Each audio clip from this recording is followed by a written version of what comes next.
When the Nuggets fired Mike Malone with just 2 games left in the regular season, it sent shockwaves throughout the league. A team that was already in the playoffs making such a drastic move just doesn't happen in the NBA. But no matter who was on the sideline, Denver's hopes were always going to ride on their star, Nikola Jokic, the offensive juggernaut that many felt was the best player in the world heading into the 2025 playoffs. With the locker room shaken and the playoffs looming, Jokic had to lead in a way we hadn't seen before, and become their vocal leader as well. Here's longtime teammate DeAndre Jordan on how the Nuggets responded to losing their longtime head coach, and how Jokic stepped up for Denver once again. The release of Mo, it was a big hit to our team, our organization. So I think that he knew he had to step up even more with his voice. And this is the most that I've really seen him engage in timeouts, in the locker room at halftime, pregame. He's always done it, but he's done it a lot more. And I think that he knows that was a big deal. And it's funny to see him get excited because sometimes he'll stumble over his words and then throw some soybean in there. And we're like, bro, we didn't understand that. Go back and do it in English. So and he'll be like, and then he'll say it. So it's funny, but it's also great to see a great player like that, your leader, come out and just be a huge voice for you. June 26, 2014, the date of the most famous Taco Bell commercial airing in company history. Because since then, it's been replayed more times than anyone could have expected, but not because of the fast food. Right in the middle of that ad, a quiet second-round pick was selected 41st overall. An unsuspecting Serbian who would go on to become undeniably one of the greatest players in NBA history. But the unfortunate thing for the young big man was the NBA was right at the cusp of the three-point revolution. Every team wanted to be the next Warriors and build their team from the outside in. But the Nuggets, they went the other way. They had 2 international 7-footers with unique skills, Nikola Jokic and Jusuf Nurkic. Nurk was starting at first, but the man who would become the Joker was turning heads off the bench, and playing them both together wasn't translating to wins, so they had to pick one. Surprisingly at the time, the Nuggets went with the soft-spoken Serbian second-rounder, not because of the hype or flash of the big man's game, but because the numbers told them something they couldn't believe at the time. Behind the scenes, the Nuggets ran a full-blown analytics deep dive, and what they found shocked everybody in the room. Jokic, during a blind stat comparison with the staff, was recognized for putting up per 36 numbers that beat out a first-ballot Hall of Famer. That was the moment Denver bet big on Jokic, and Nuggets president Josh Kroenke was the man in charge of making the final decision. It's a funny story about Nikola, and if anybody tells you they knew, they are lying through their teeth. I didn't know. The first year I got drafted, I went to training camp and I had no idea, just because he treats a game different than practice. So I'm seeing Mason Plumlee and Nikola go at it. I'm like, wait, why does Nikola start over Mason? I remember that was my thought process. So tell me that story. Jokic is a funny story. I remember sitting with our former president of basketball ops and GM at the time, Tim Connolly, and Arturas Karnisovas. That one of them now runs the Timberwolves, one of them now runs the Chicago Bulls. But they were in our front office at the time. They're like, hey, there's this guy that you should see on tape because we want him to keep his name in the draft, but he wants to stay over in Europe for 1 more year. Mm-hmm. And we're in a phase at the time where we wanted as many young players as we could get and to try to see what we could grow. And so I was actually like, why does he want to stay over in Europe 1 more year? And both Tim and Arturas were like, it's best for his development, and we think that there's a skill level there that could be interesting. But I remember them showing me on tape, and Nikola's wearing like this, their colors were pink and blue, and Nikola couldn't jump over a phone book, but he'd catch these balls and he'd throw these passes that you were like, I don't know how that's going to translate, but that player's basketball IQ is obviously off the charts. And so we drafted him. He stayed over for 1 more year, and then he came over in the summer of 2015. And my dad actually has really good stories about being down in the weight room early in the morning that summer, and Nikola would be in there every morning with his 2 brothers, and they'd be beating on him before the coaches would even come in, and he'd be in there. But over time, I think Nikola he cleaned up his diet. He understood what it took to be a professional. And you referenced Jusuf Nurkic, who was another really good young player that we had on our roster at the time. And we couldn't quite tell what to do with both of them. Because Yusuf, I think, had made second team all-rookie, and Nikola was coming over, and so we had a very established center. But we knew that they both had really good hands, really good skills. And the thing that was unfortunate is the league was trending. That was when the Warriors were on their ascension.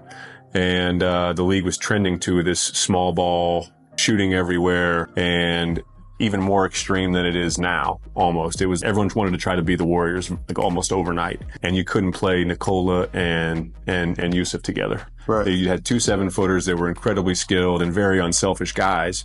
But trying to play them together, while it did present its advantages at certain points, it was tough for them to cover whenever you got almost 4 guards out there moving around in sync, and it's a tough defensive cover.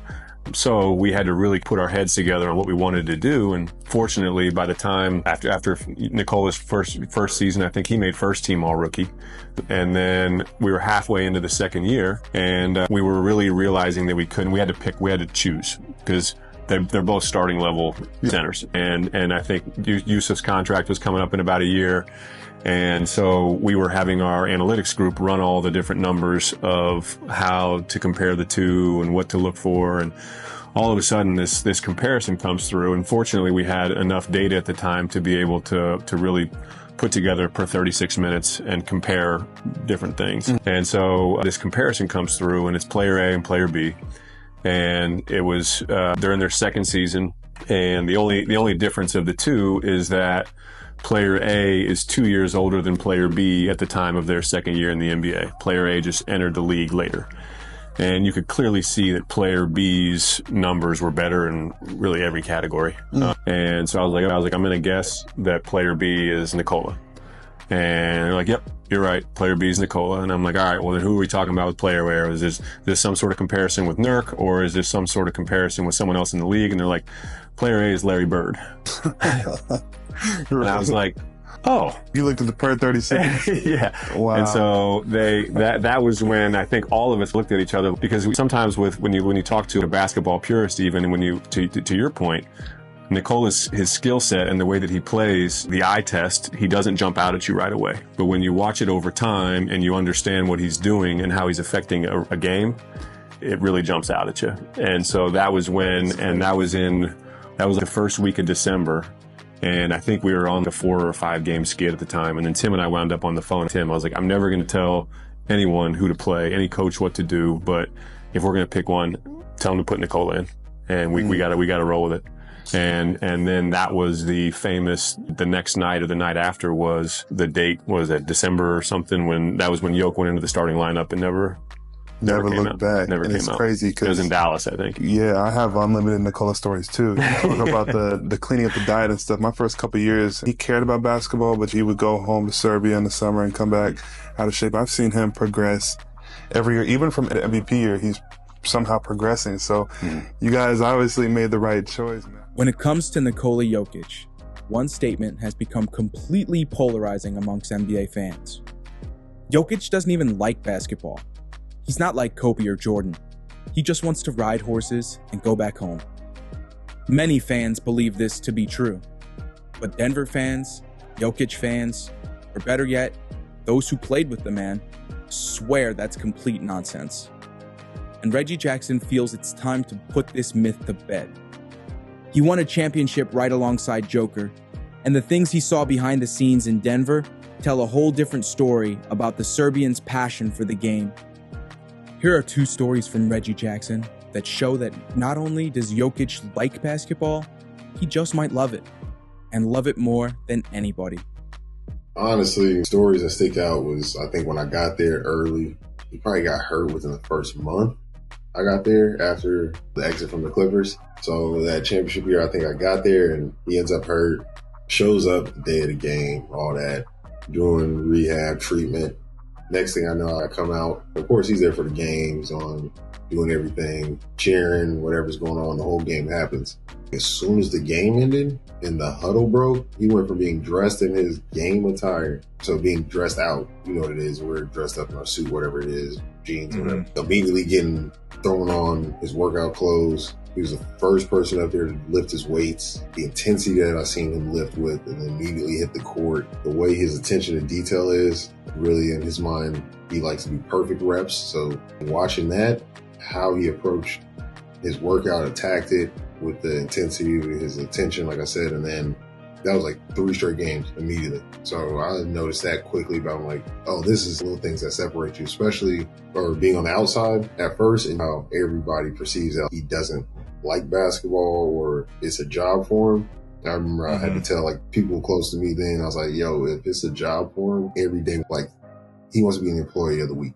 He wants to be an employee of the month. He understands, I think, what he means to the game or what he means to the team and what he has to do each and every night. So it's special just to see him work and his understanding then of the game. We all know how smart he is. So I was seeing something like that. And then I think the next season, it was crazy. The top guys, same way you got to coach the blue-white game here for the Sixers when we play each other in scrimmage. So it was fun because we did a scrimmage, of course, with the Nuggets. He's coaching. It was him and Jamal coaching, I think, against Aaron Gordon and KCP.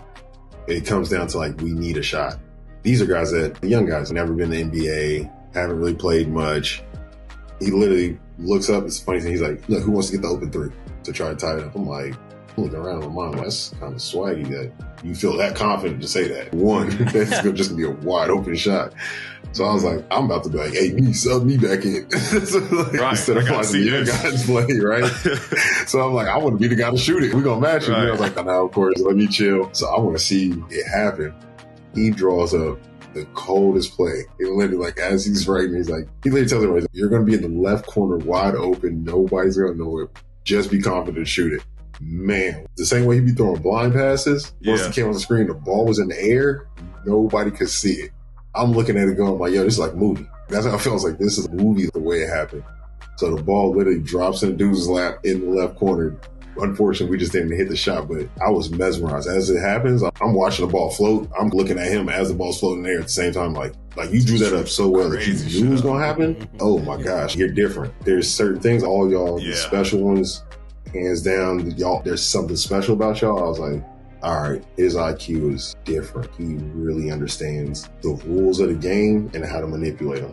And then that, of course, pairing that with high IQ players over there, really detailed coaching, great culture, it allows the world to see his greatness. So those are 2 stories, just seeing his work ethic and seeing his IQ and knowledge of the game, being able to manipulate the game. And I think the last few years, that was the coolest part of being cool with DeAndre, talking to him and DeAndre telling me what he was probably the year before and still seeing his maturation, being old vets, probably how we talk sometimes even about Jared, is like, yo, it's cool to see this kid's development. What do you see from him? DeAndre really said the biggest thing was seeing how he also took a leadership role, how he would be vocal. Even coming to timeouts, he was like, there were certain buckets he was guaranteeing we were going to get layups. And it was really cool to come out of the timeouts and see it executed. Because I'm like, that's special to me. Like, one, you're playing already, and then to be able to manipulate the game while you're playing it almost as a coach. That's what makes some of those guys just, some of y'all that's what makes y'all different. He's special. Reggie Jackson already crushed the idea that Joker doesn't love basketball. Now it's time to hear from DeAndre Jordan, a guy who shared the court and the locker room with Jokic for many years. When DJ arrived in Denver, Jokic didn't just gain a teammate, he found a brother.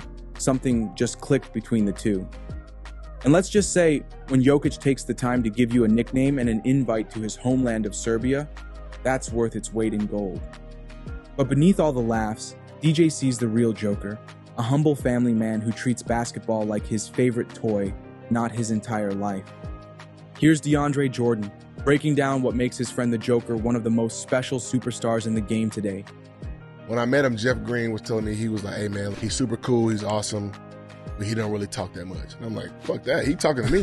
That's my personality. We gonna have a conversation. I'm not, you speak English, right? Yeah, right. Cool, we can rock and roll. And even if you don't, we gonna figure some shit out.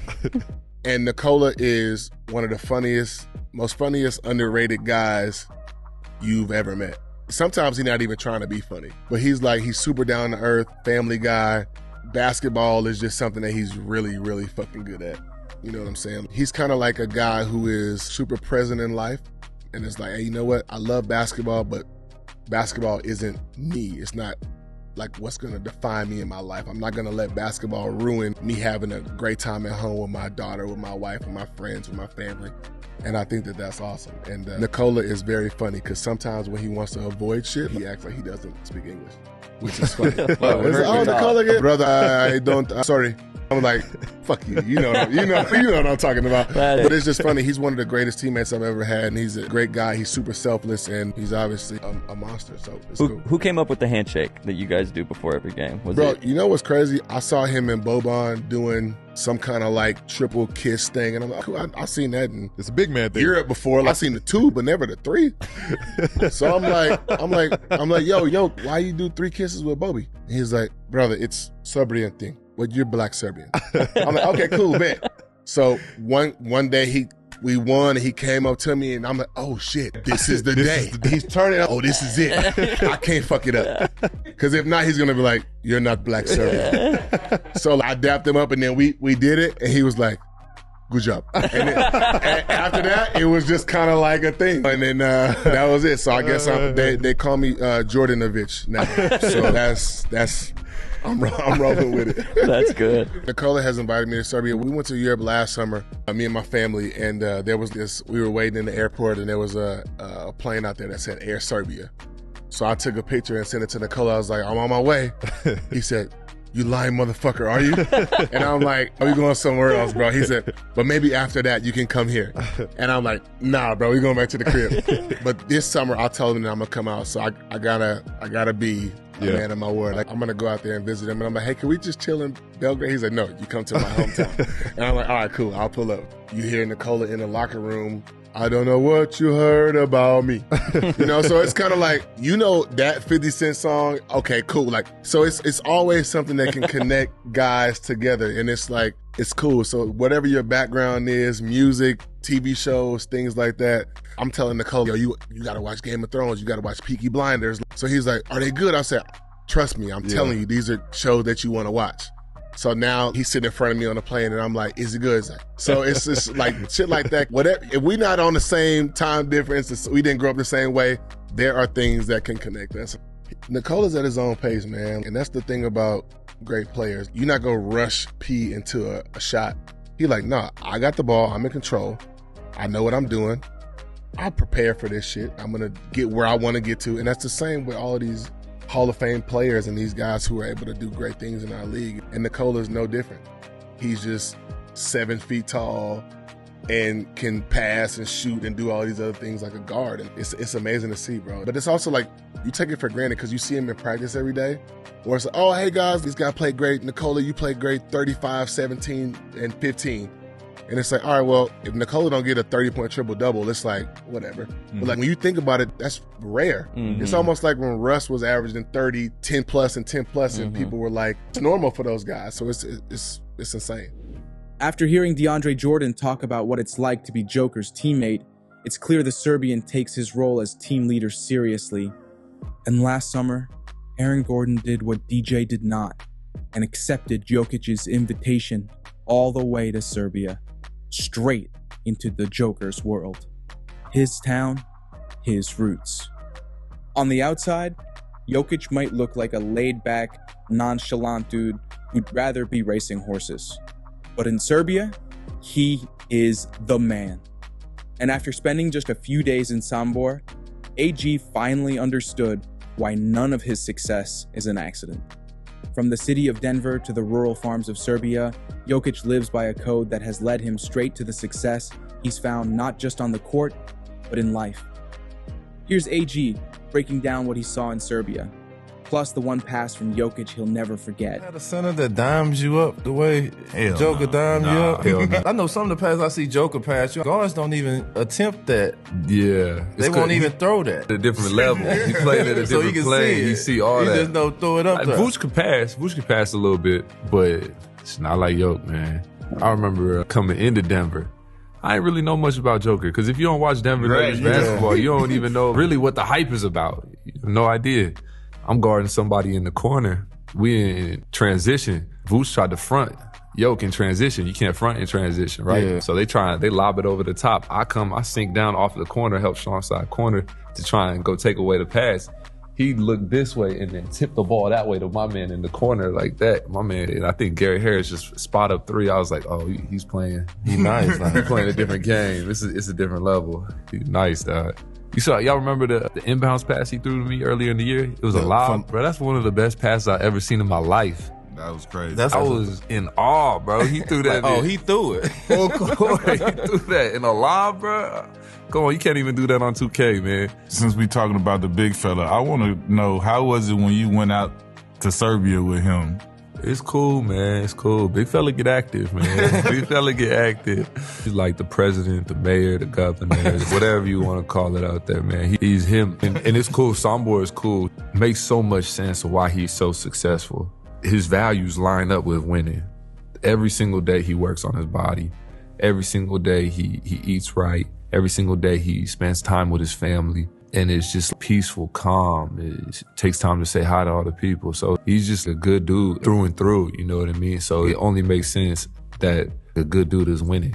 You know what I mean? Because he takes care of his people, takes care of his town, and it's just like, and locked in. And then he just races his horses, man. He rides his bike through the town. He rides a bike through the town? He's gangster. He's gangster, yo. Everyone who guards the Joker has a horror story about trying to stay in front of the future Hall of Famer.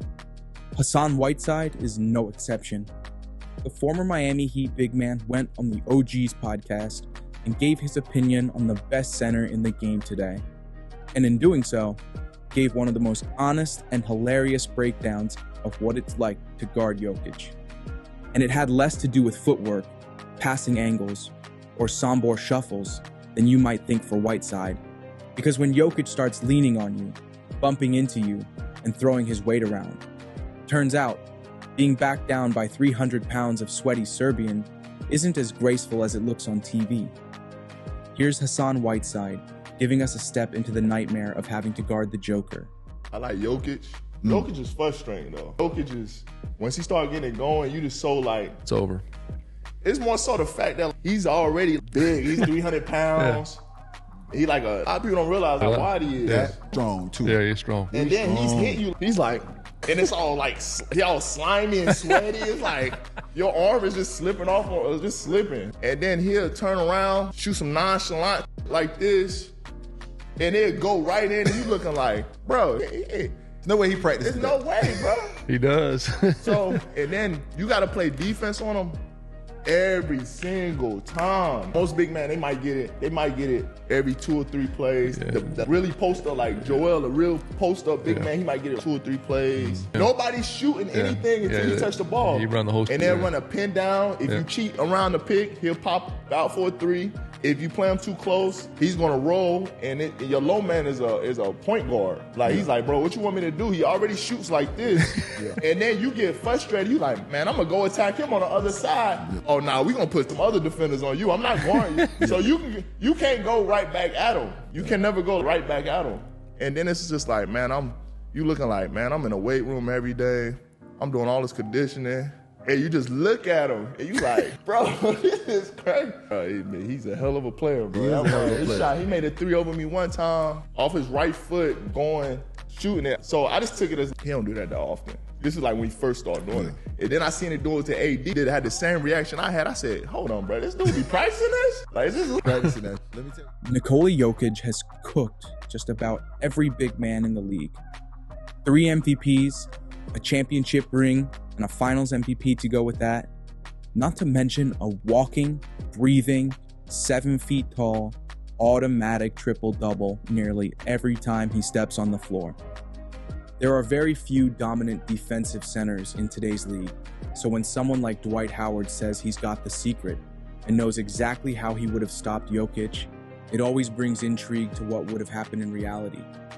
Obviously, Jokic and Dwight have seen each other on the floor, but either Dwight was too old or the Joker was too young. They never went head-to-head when both were at their respective peaks. But in this hypothetical, we're getting Superman, DPOY Dwight, the guy who carried the Magic to the NBA Finals in 2009 and was the clear best center in the NBA for half a decade. But could Dwight actually slow down the Joker in his prime We'll let him explain it himself, because when he went on the 7 p.m. in Brooklyn show, he didn't hold back, not even a little. Here's Dwight Howard breaking down his plan to stop one of the smartest and most skilled big men of all time.